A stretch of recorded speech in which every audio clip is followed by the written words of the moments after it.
Ya, baik teman-teman. Bismillahirrahmanirrahim. Assalamualaikum warahmatullahi wabarakatuh. Semangat pagi, pagi, pagi, pagi. Baik teman-teman, bagaimana kabarnya hari ini? Semoga semua sehat, tetap semangat dan jaga kesehatan walau di rumah saja. Bunda-bunda yang hebat juga, bagaimana Bunda hari ini kabarnya? Semoga Bunda yang soleha juga dalam keadaan senantiasa dalam lindungan Allah Subhanahu wa taala. Oke, terima kasih Bunda. Baik teman-teman, hari ini bertemu lagi dengan Bu Erlina tentunya dalam pembelajaran tematik ya sayangnya. Kita masih belajar tematik 3C. Hari ini pelajaran bahasa Indonesia, yaitu hari Rabu tanggal 4 November 2020.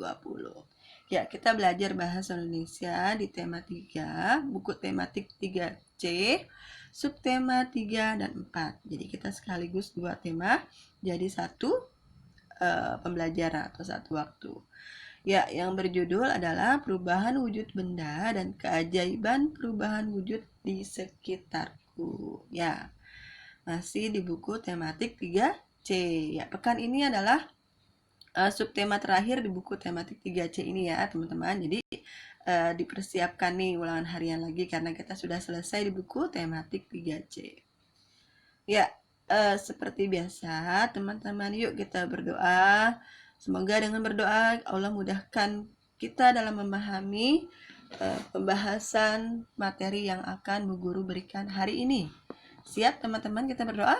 Oke, siap. Angkat kedua tangannya. Berdoa dimulai. A'udzu billahi minasyaitonir rajim. Bismillahirrahmanirrahim.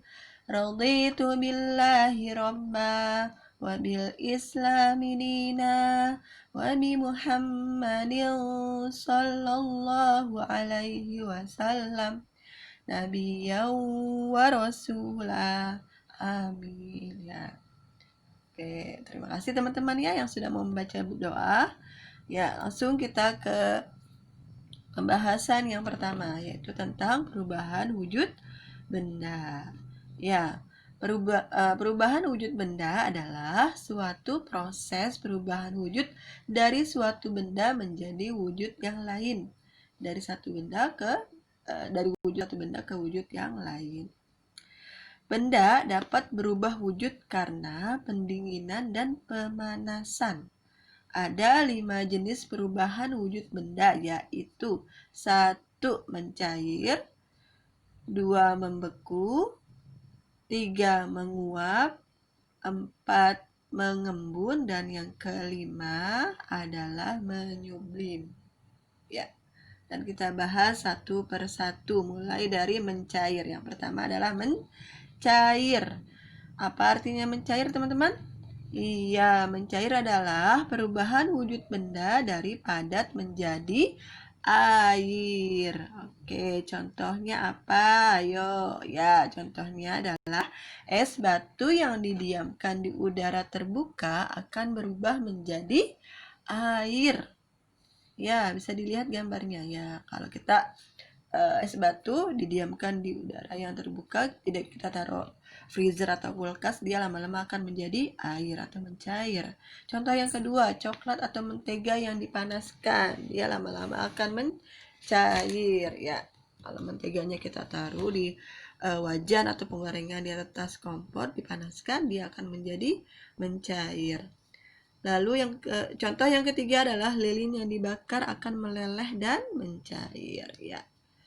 Kalau kita mati lampu, menyalakan lilin, nanti lilin itu kan lama-lama menjadi kecil, meleleh ya. Ya, itu contoh mencair. Yang terakhir adalah es krim yang didiamkan di udara terbuka juga akan menjadi cair. Ya, ini 4 contoh benda menjadi mencair ya. Dari padat menjadi air. Yang kedua, membeku. Apa sih artinya membeku?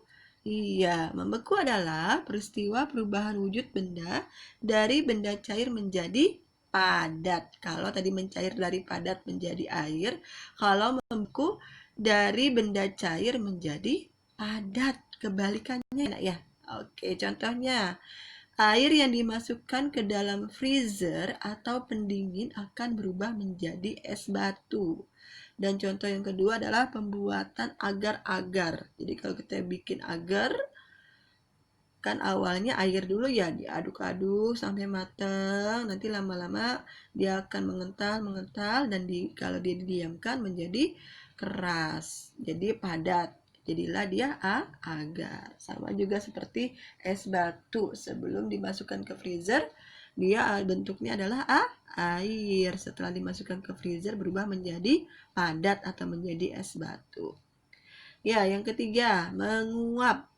Tadi mencair, membeku, yang ketiga adalah menguap. Menguap adalah peristiwa perubahan wujud benda dari cair menjadi. Jadi kalau cair dari benda padat ke air, menjadi air, kalau membeku dari air berubah menjadi padat, kalau menguap dari cair menjadi benda gas. Ya, contohnya ketika kita menjemur baju yang basah dijemur, lama kelamaan dia akan mengering ya. Jadi dari cair menjadi gas. Yang kedua contohnya pembuatan garam. Garam dibuat dari air laut. Petani menampung air laut di ladang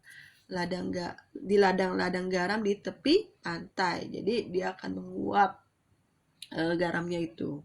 Sama seperti baju yang basah, dia akan menguap airnya itu, dan lama-lama bajunya menjadi kering karena bantuan sinar matahari ya. Oke, dua-duanya dengan bantuan sinar matahari. Oke, yang keempat adalah mengembun. Mengembun adalah proses perubahan dari wujud gas atau uap air menjadi wujud cair atau air. Jadi dari gas menjadi cair, itu namanya mengembun. Oke, contohnya rumput di lapangan atau daun di pepohonan akan menjadi basah pada pagi hari.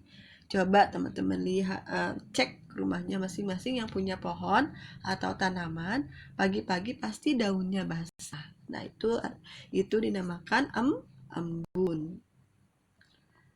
Ya, contohnya seperti di gambar. Yang kedua, ketika kita memasukkan es batu ke dalam gelas, bagian luar gelas akan mengeluarkan bintik-bintik air. Ya karena ya.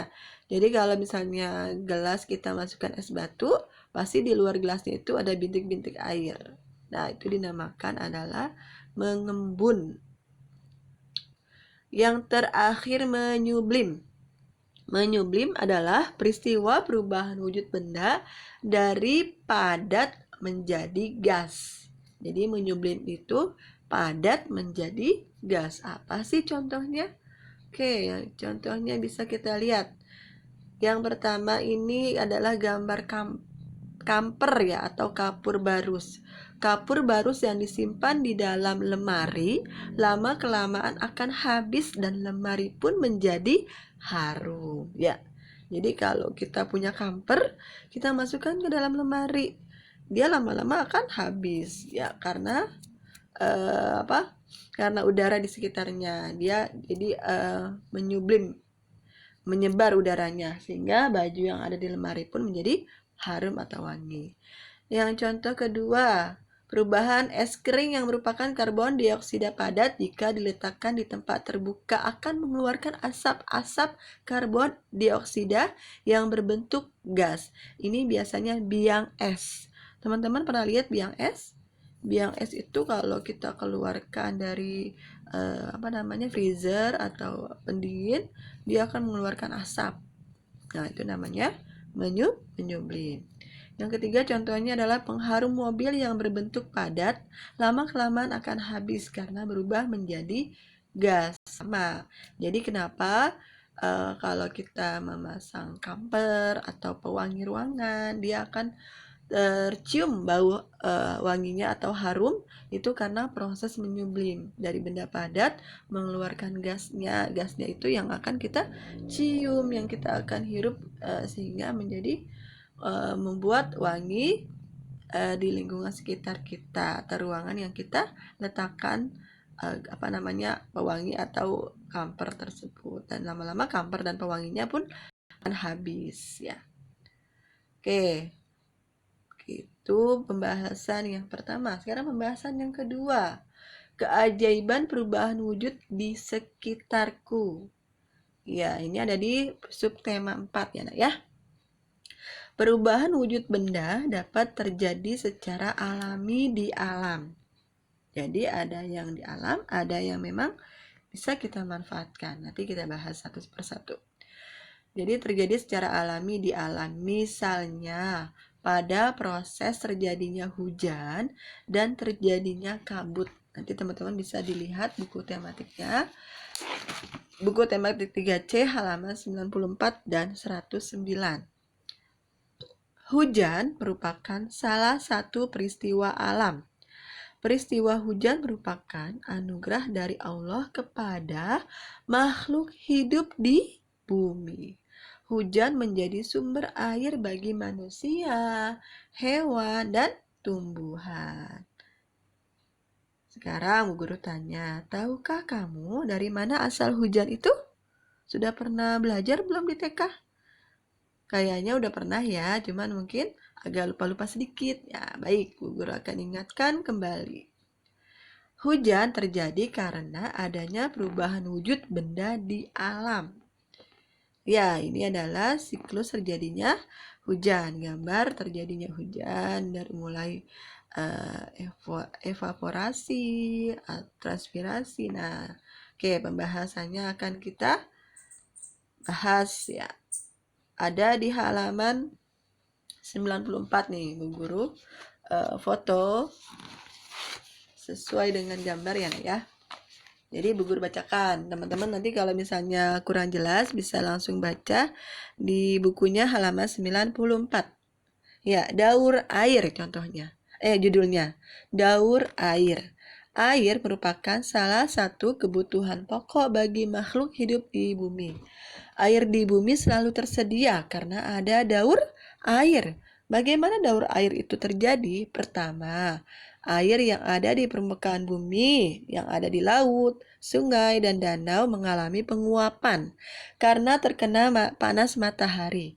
Tahapan ini dinamakan evaporasi. Jadi evaporasi itu penguapan ya, karena terkena panas matahari. Jadi airnya menguap karena terkena panas matahari.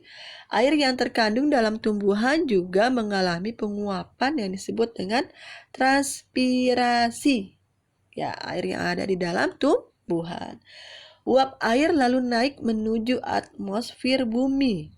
Semakin tinggi dari permukaan bumi, uap air tersebut akan mengalami pendinginan dan membentuk titik-titik air. Jadi semakin naik tinggi ke permukaan bumi, semakin mengalami pendinginan. Proses perubahan wujud uap air menjadi titik-titik air disebut kondensasi atau pengembunan. Ya. Jadi setelah menguap, sudah naik membentuk titik-titik air dan dia mengalami pengembunan. Nah, kumpulan titik-titik air tersebut kemudian akan membentuk gumpalan awan.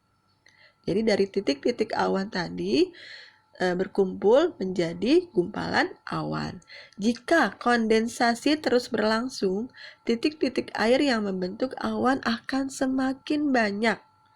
Awan yang mengandung banyak titik air akan menjadi lebih berat. Jika awan sudah tidak mampu lagi menampung air, maka titik-titik air itu akan jatuh menuju permukaan bumi dalam bentuk hujan. Nah, proses ini disebut sebagai presipitasi. Ya. Jadi presipitasi itu proses di mana titik-titik air itu akan jatuh ke permukaan bumi karena awan tidak mampu lagi menampung air yang sudah banyak ya. Nah, air tersebut akan sampai ke permukaan bumi. Proses menyerapnya air ke dalam tanah disebut infiltrasi. Air yang ada di permukaan bumi selanjutnya akan menguap kembali karena pengaruh panas matahari. Jadi seperti itu. Ini perputarannya ya nak ya. Jadi dari air di dalam tanah, kemudian mengalami penguapan karena bantu sinar matahari, lalu membentuk titik-titik air. Titik air itu berkumpul di awan. Semakin banyak titik air, maka semakin awan menjadi hitam dan turunlah hujan. Oke, lanjut sayang ya. Keajaiban perubahan wujud di sekitarku yang kedua. Berbagai peristiwa alam lainnya yang terjadi karena perubahan wujud benda adalah terjadinya kabut. Jadi selain hujan ada juga peristiwa alam lainnya karena perubahan wujud benda adalah terjadinya kabut. Coba teman-teman tahu nggak artinya kabut apa ya? Bisa dicek di bukunya di halaman 109. Oke, nanti Bu Guru jelaskan juga. Ya, ini contoh kabut biasanya adanya di dataran tinggi kalau teman-teman ke puncak atau daerah pegunungan. Kalau pagi hari setelah sholat subuh misalnya, teman-teman keluar pasti melihat kabut seperti ini. Ya, proses terjadinya kabut. Ya, kabut biasanya terlihat pada pagi atau sore hari. Kabut berbentuk seperti kumpulan awan yang melayang-layang di dekat permukaan tanah. Dari mana sih kabut itu berasal? Udara di sekitar kita mengandung air dalam bentuk uap air atau gas. Udara yang terkena panas matahari akan menjadi hangat. Udara yang hangat mampu menampung uap air dalam jumlah yang lebih banyak. Nah, ketika terkena udara dingin pada sore atau malam hari, maka uap air yang ada di udara akan mengembun membentuk titik-titik air. Titik-titik air ini sangat ringan. Oleh karena itu, bisa melayang-layang di udara. Ya, makanya terjadi kabut ya, karena memang titik-titik airnya ringan, bisa melayang-layang di udara. Nah, titik-titik air tersebut berkumpul menjadi mirip awan. Mirip awan atau mirip asap ya. Nah, kumpulan titik-titik air inilah disebut dengan kabut. Titik-titik air ini kemudian ada yang naik ke atas dan menjadi awan, sementara titik-titik air yang lebih berat akan jatuh ke bumi dan menempel pada daun, pada kaca rumah kita, atau benda-benda yang lainnya. Kabut yang menempel di benda-benda sekitar inilah yang kemudian kita kenal sebagai embun. Saat matahari mulai bersinar dan udara menjadi hangat kembali, kabut pun akan kembali ke wujud uap atau gas. Ya, jadi paham ya nak ya, proses terjadinya kabut seperti itu. Jadi dari penguapan udara atau gas yang terjadi pada pagi dan siang hari, kemudian karena udara di sore dan malam hari dingin, sehingga dia menjadi uapnya air itu ya mengembun membentuk titik-titik air. Nah, kalau karena titik-titik airnya itu ringan, dia bisa melayang-layang. Kalau misalnya titik airnya banyak, dia berkumpul di awan. Berkumpul mirip seperti awan. Nah, ada juga titik-titik airnya yang kalau misalnya titik airnya berat atau banyak, dia akan jatuh ke bumi, menempel di daun, kaca jendela, atau benda-benda yang lainnya. Ya, lanjut ya nak ya. Perubahan wujud benda juga dapat dimanfaatkan dalam kehidupan sehari-hari. Misalnya pembuatan gula, coklat, dan garam. Semuanya ada di buku tematik 3C halaman 99 untuk pembuatan gula, 103 pembuatan coklat, dan 113 pembuatan garam. Tidak Bu Guru bahas satu-satu, hanya sebagiannya saja. Silahkan teman-teman bisa dibaca buku tematiknya ya. Oke, ini gambar proses pembuatan gula. Lalu yang kedua adalah proses pembuatan coklat, dan yang ketiga adalah proses pembuatan garam. Oke, saat sedang hujan, kita lebih senang minum minuman yang hangat. Misalnya teh manis hangat. Teh manis hangat dibuat dengan cara menyeduh teh dengan air panas. Setelah itu ditambahkan gula supaya manis. Tahukah kamu dari mana gula berasal? Dari mana? Yuk, bisa dibaca teman-teman nih di halaman 99. Proses pembuatan gula. Ya, sesuai gambarnya bisa dilihat ya. Oke. Sambil Bu Guru bacakan halaman 99 ini. Proses pembuatan gula. Gula berasal dari tanaman tebu. Ya, asalnya dari tanaman tebu gula itu. Tebu mengalami proses secara bertahap hingga dihasilkan gula. Tahapan-tahapan itu terdiri atas pengolahan awal, penggilingan, pemurnian, penguapan, kristalisasi, putaran, dan pengeringan serta pendinginan. Tahap pengolahan awal dilakukan untuk memilih tebu yang memenuhi syarat. Nah, jadi tebu-tebunya juga tebu-tebu pilihan, tidak sembarangan ya. Tebu-tebu yang memenuhi syarat akan diolah menjadi gula. Tebu itu harus matang, bersih, dan segar. Tahap penggilingan bertujuan untuk memeras air tebu yang dikenal dengan nira. Ya, nira ya, jadi pemurnian nira. Lihat panahnya. Proses penggilingan dapat dilakukan sampai 10 kali untuk mendapatkan hasil yang maksimal. Tahap pemurnian bertujuan untuk menyaring kotoran-kotoran yang terdapat di dalam nira. Proses ini dilakukan dengan cara pemanasan, pengendapan, atau penyaringan. Tahap penguapan bertujuan agar nira yang tadinya cair menjadi lebih kental. Penguapan nira dilakukan pada suhu 65 sampai 110 derajat Celcius. Nira yang kental akan memudahkan proses kristalisasi. Jadi setelah penguapan terjadilah kristalisasi atau pendidihan. Tahap kristalisasi dilakukan dengan cara memasukkan nira kental ke dalam sebuah wadah. Kemudian nira kental tersebut dipanaskan hingga air menguap hingga menghasilkan kristal. Ya, tahap putaran dilakukan untuk memisahkan kristal dari larutan yang masih menempel. Tahap akhir adalah pengeringan dan pendinginan. Kristal gula yang telah kering kemudian ditampung dalam wadah besar. Selanjutnya, kristal gula tersebut ditimbang dan dikemas. Ya, jadi itu tahapan proses pembuatan gula. Oke, teman-teman.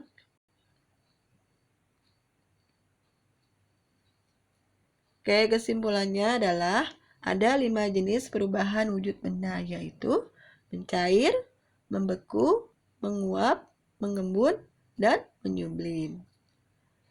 Perubahan wujud benda dapat terjadi secara alami di alam. Misalnya pada proses terjadinya hujan dan terjadinya kabut. Perubahan wujud benda juga dapat dimanfaatkan dalam kehidupan sehari-hari. Misalnya pembuatan gula, pembuatan coklat, dan garam.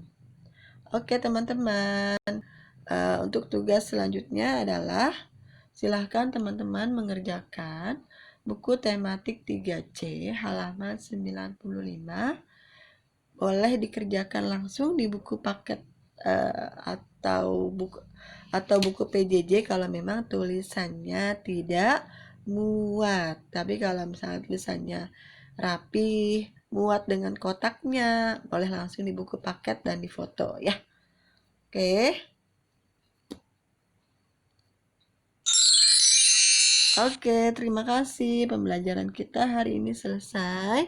Terima kasih sudah menyimak pembahasan dari Bu Guru. Semoga teman-teman semua dapat menambah ilmu pengetahuan hari ini. Dan lebih kurangnya Bu Guru ucapkan terima kasih dan mohon maaf. Tetap di rumah dan jaga kesehatan. Oke teman-teman, semangat. Assalamualaikum warahmatullahi wabarakatuh.